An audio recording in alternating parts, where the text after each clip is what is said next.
So the machine we have behind us is a 1908 Goldbeer steam logging machine, and its purpose was to pull logs through the forest so that they would eventually be transported to the sawmill.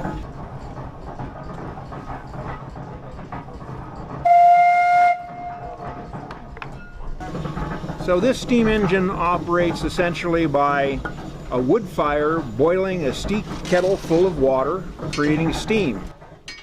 It carries a variety of whistles on it, but back in the day really it only had one whistle for purposes of communication within the forest.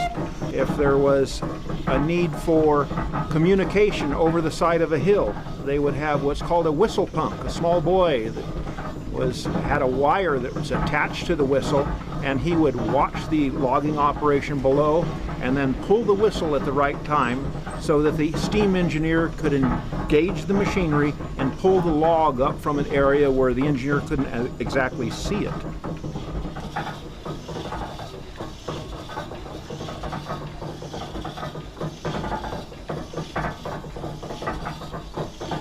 So what we will be doing is a demonstration of how this machine actually moved logs through the forest.